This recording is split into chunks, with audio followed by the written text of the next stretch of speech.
Hey y'all, Stacy here with a quick warmer and candle haul from Scentsy. This is both a Harvest Collection and catalog turnover from the 2025 season. I've got 2 warmers from the Harvest Collection, 3 from the catalog, and then 2 new candles that I am eager to try and see what performance is like. And at the end of this video, I will wrap up with a 4-hour burn review of one of those 2 candles. I do use mostly 25-watt and up Scentsy warmers as I am a Scentsy consultant. My warmers are typically on for about 15 hours a day, and I'd love it if you'd subscribe to my channel and hit that notification bell so we can stay in touch. My first warmer is an element warmer, which is one of 2 that are in the Harvest Collection. Boo Crew is the other one, and I will put a link up to that, my original review of that. That's one of my favorite warmers from last year. But this is so adorable, and it got me in the feels. You guys, this is such a cute little warmer. And to me, it looks a lot like little figurines that my grandmother used to have. And one of the things that I'll let you know truly surprised me about this is I'm not sure if it's going to communicate on camera, but the light brown components of this little dough are like that sort of sandpaper gritty. So like anything that says dark brown is very smooth textured. And then even the little dots have like the unglazed finished, I think is what that would be called. But it really adds something special to this. It does have the indicator light because it has no action that's going to light up. It's just a toggle switch. And I'm not going to do a full warmer watch on these. Let me know in the comments if you'd like to see one. This is a 9-watt element warmer, so I'm not sure what performance is going to be like. This one just got me in the feels because it made me think so much of those little figurines that my grandmother used to have from the 50s. 100% of the warmers that I grabbed from the catalog are 25-watt bulbs, and this first one was an immediate request from a member of my household when they saw it. This is Ammonetta listed in the catalog. It's 25 watts and very similarly shaped to the Cute as a Button warmer. Now, I will say one of my immediate concerns about this, I love the way that it's got this little notch out to sit, just like the Cute as a Button warmer has, but it is very bulb exposed. So when it's off, you actually can't see the bulb as much to me, but when I turn this on, you're going to see that while there's not a ton of bulb glare due to the tone, I think, of the top of this warmer, it's just a slightly darker brown than the bottom. You can see the bulb and the housing. So see the housing down here is really clear when you're looking at it. You can just see right through it. But I don't feel like there's a ton of bulb glare, which surprised me. Now, I do feel like this is essentially the Cute as a Button warmer without the mosaic on top. Like, I think that this is the same mold that is used. It's just one has a smooth finish and one has the mosaic. And I will say I do suspect that the Cute as a Button warmer may hold heat better, but I'm not 100% sure. This is the one that I'm personally the most interested in doing a warmer watch on because Cute as a Button is one of my hottest warmers. It typically gets like the high 170s to 190 for me when I leave it on all day. It doesn't get too hot. As you can see, I can handle it here, but it's a really consistent performer. Now, both of these are 2-cube warmers, yes. That's why I think they just look identical to me, except for the finish. I love the Cute as a Button warmer. I have more than one, as you probably know if you watch my videos. So I'm really excited that this, even though it is an exposed bulb, doesn't have as much bulb glare as I originally assumed that it would. And I'm hopeful, given that it looks like the same mold, that is going to at least perform close to as good as my Cute as a Button warmer. Now, Sky Blossom stole my heart in the catalog. I wasn't super excited by the catalog because it looks kind of flat to me, but I love so many of these mosaic bulb-like warmers, and they typically are more beautiful in person, and this to me is just like that. Like the pearlescent warmer and just several other warmers like this that are mosaic. They do have all of these imperfections, but I feel like they don't photograph as beautiful as they are in person, and I definitely feel that way about this one. I do want to point out that it looks like the grouting kind of has some problems here down at the bottom, and that is something that I am going to contact them about because I feel like I get a little dust off of this one area. So ultimately, I may exchange this one. I'm going to reach out to them and ask. And the other thing that I'll point out that's a bit of a bummer to me is it does have the little notch out here, which I love, but it also does have these little ball feet. And I am not a huge ball feet fan. These are tiny, so that's okay. But I prefer it when it's flush to the ground because otherwise it can kind of tip. And it's just a personal preference. It's definitely stable as it's sitting there, but we're a rambunctious household. So let me just turn this on really quickly and you'll see what I'm talking about. I was particularly thinking this might be beautiful like in my entryway around January. It is, of course, a 25-watt light bulb warmer. And let's get it lit up. Whoop, and we can see, oh, it casts a beautiful glow. So you still get these, like, I'm not sure if the camera's going to pick it up because I don't feel like it does in any of its photographs like that they took for the catalog, but you get this like watercolor almost, very light, faint coloration. It's definitely mostly white, but it's just these flecks of light that are gorgeous. So this is one that I am really excited about, and I am going to follow up because I'm concerned about the bottom, but it's a beautiful one and I'm very pleased with it. And because it's 25-watt and mosaic, I'm pretty excited about what I think performance will be like with it.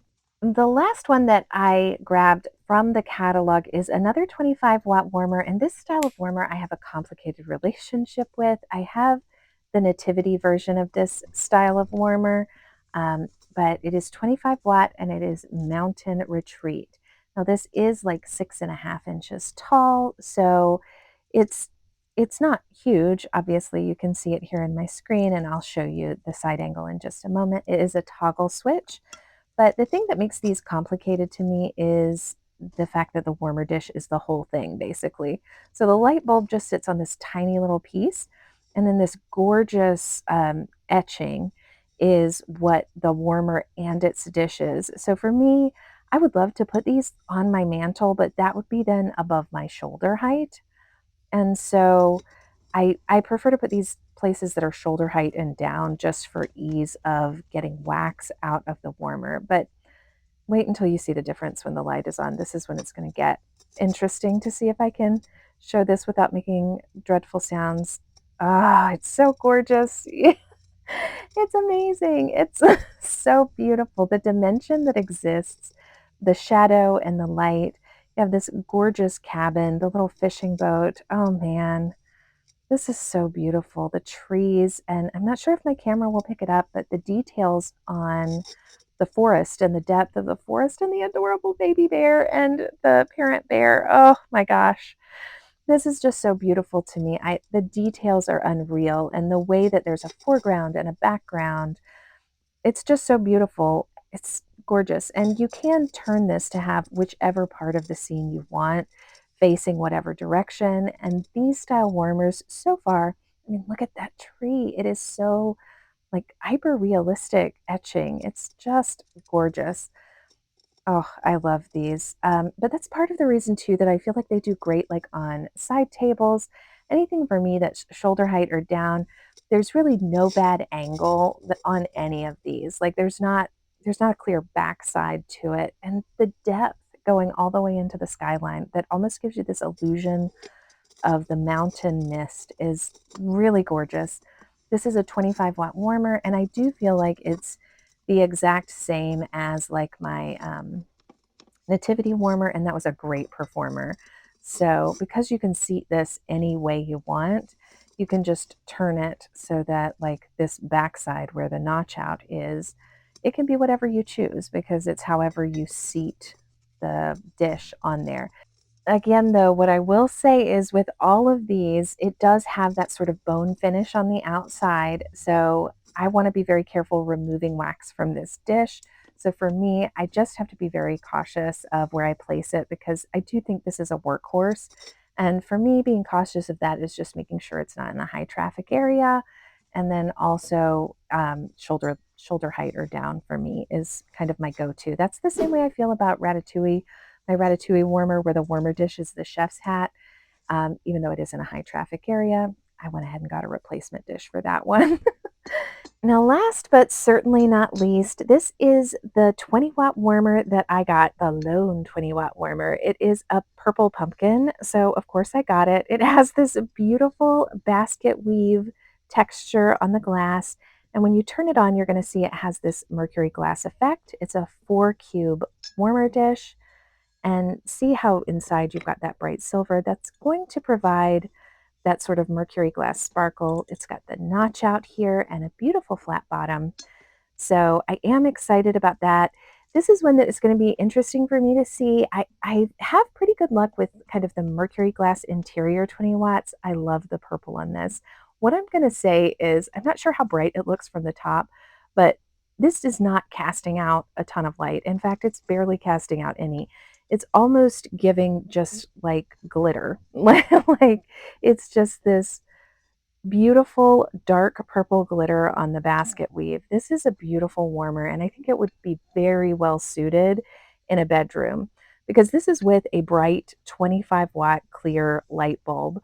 I do not know how much light, if any, would really illuminate if you put in like a purple or a blue light bulb into this one. I mean, it's really not casting any light anywhere from the top, and even that is very subdued because the dish itself is this purple color. But it is magical. It's got such a beautiful finish, and it's an adorable pumpkin. Who could say no to that? Not a pumpkin lover. They always get me with pumpkins and trees, no matter the wattage. I am excited to see though, because I do get good performance out of a couple of my Mercury style warmers that are 20 watts. And honestly, like the Bumblebee warmer, there are a couple that I have that are 20 watts that have really surprised me. Also, there was a glass warmer that had like little shamrocks on it that was like a sandstone finish that was a 20 watt that surprised me either last year or the year before. That's a really great performer also. Now, you knew I was probably going to do it. This is cider melt and pumpkin roll in the Scentsy candle. I had great performance from my Scentsy candle, so I knew as soon as they announced the scents that they were going for as their first two launches that I was going to try and snag these. Now, fortunately for me, I did have two half price items that I was able to use. I am a little worried about this wick, but we'll take a look. Wick placement looks good. Like I don't feel that's too close to the side, but it's definitely further away than the other side. So it's going to be interesting to see how these candles perform, particularly this one. Now, the thing that I'm going to say here is I'm so underwhelmed with these vessels. We don't have a lid. And as we're looking at these two candles, like this is my cider mill that I've got out here, and I'm opening up pumpkin roll, there's going to be nothing to discern the difference between these. I will say this wick looks better. This wick placement I'm much easier about. So you can see not only do these look a safe distance apart, but they look, um, yeah, so this looks a little bit better to me than the cider milk candle, but they both look good and I feel comfortable burning both of them. But what I was saying is there's nothing to distinguish these one from the other, and I don't love that. I wish that there was just a better vessel for these candles. I do love the weight of the glass. It's definitely a heavier glass. Um, but it's going to be interesting. Now, I am going to go ahead and start burning the cider milk candle. I cannot smell it at all. I can definitely smell this pumpkin. Pumpkin roll, I can already smell. So the one I'm the most curious about here is cider mill because this is one of my favorite scents. And I'm surprised that I really can't pick up the fragrance much at all on cold sniff. It certainly doesn't, yeah, it's not like I really have to get in there to smell anything. So let's light this up. And I am this time going to be using my sleeved hurricane around it to see if that helps pooling at all for me. My Camp Scentsy candle had a nice full wax pool in 2 hours. I've heard other reports from people that they've really struggled to get a wax pool, some saying that it took up to 6 hours.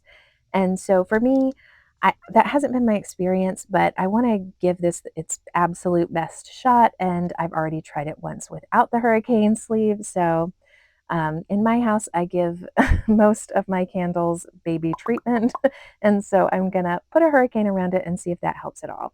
Happy news! I can smell this candle. So, and I also think I'm Team Hurricane, but there is one problem that I've noticed, and that's with this wick over here. I'm not sure if the camera will pick it up, but I've seen about 4 or 5 little whiffs of smoke coming off of it. I was worried about this wick to start with, so we'll see how it continues to perform. But I already have a complete pool of wax, you guys. I'm not sure if you'll be able to see that. I'm getting a nice, I would say, 5 in throw. It is throwing throughout the room. It's a little lighter intensity than I would like for cider mill, but really great performance. And I definitely think the Hurricane is a win. All right, y'all, checking in at the 2 hour mark. Now, I'm happy to report that pretty much this is a full, even pool. And that wick, this left wick, is no longer throwing those little occasional lines of smoke, and I'm feeling pretty confident in my burn. Now, what I will say is I love cider mill, and this scent to me lacks some of the depth and complexity that cider mill has. Cider mill is a nice, like, I would say, strong medium throw with a nice, I mean, it's a medium to a medium strong throw for me in my home, and then I get a nice medium to medium strong intensity as well. To me, this is a nice medium throw with a light medium intensity. So, and I feel like I'm missing a few notes. Now, this is still just the first burn, but you can see here at our 2 hour mark, we have a nice, even all the way down wax pool, and it is burning very cleanly. I know a lot of folks have had different experience. So definitely watch a lot of people's videos to get their experiences. But so far in the 2 candles that I've burned, my first burn has not been super problematic. It's as far as kind of candle burning goes. Now I am actually lighting the candle, but I'm really excited with this and excited to see how it continues to burn. I do see little mushrooms forming. We'll see how that goes. And here we are at hour 3. So I will say, when it comes to this being cider mill, one of my biggest concerns about them choosing such a wonderful fall fragrance is that it has a lot to live up to. And just like with the what do we call those? The AirPods or whatever. That's not what you call them. Why can't I think of it? But the things that go in our Scentsy Airs and stuff like pods, just pods, right? Sometimes those don't give the same vibe that the original scent does. And that's the same with this. I will say that it's lovely, and I'm getting a beautiful, clean wax pool. I can see on these wicks that there are bits of carbon that are kind of piling up, and I'll try and get closer so you can see. But I'm not smelling the wick intensely. It's a beautiful, clean burn, and this fragrance is lovely. But I do not think that I would identify this as cider mill if I walked in. It's a lovely fall fragrance, but it lacks some of the richness and depth, at least in this first burn for me. I'm into hour 3 now, and it's lovely. I'm doing nothing else in the space but this. And I can say this is like a 14 by 16 room, and it's throwing corner to corner, which is great. Okay, guys, we are at 4 hours, so I am about to extinguish this thing, and I can say, except for, I would say, maybe 5 to 10 little puffs of smoke that I saw off of this left wick, this has been an extraordinarily clean burn, just like my first experience with the Camp Scentsy candle. This has been a really consistent candle. Anywhere after that first 30 minutes, I feel like the scent has been throwing consistently. I am super hopeful that the throw will improve a little bit, and maybe the scent might develop a little bit more as we get deeper into the candle here. It is burning beautifully evenly for me, though, and that's the thing that I am impressed with about these candles. I'm not overly smelling the wick. I'm getting a nice, beautiful, clean burn, but for me, the fact that this is cider mill, which is one of my favorite candles, it's hard for me for this scent to have that name because it's lovely. It's a nice fall scent, but I'm not picking up kind of the vibrant nature of cider mill from this. It is just a little bit lighter, a little bit more subdued, still room filling and nice, but maybe it'll get there. Maybe it'll get there at the halfway point. but I don't know where in my kind of warming environment I would put this, because typically I would choose to burn a candle as a complement to a wax melt. And with it performing at a 5, it may complement some wax melts, but I'm a little bit concerned that it might get lost in the space. So this may just be a candle that has to burn on its own. And if it does, I do wish that maybe it just wasn't named cider mill, because that's a lot to live up to if you love that wax melt like so many of us do. But I'm excited to see how it burns. I'm so excited that it's a 45-hour candle for me and such a clean burn. Thank you guys so much for watching. I would love to hear in the comments below what you picked up from the new catalog turnover, and if you have any thoughts on what you grabbed. Thanks so much for watching. I'll talk to you soon.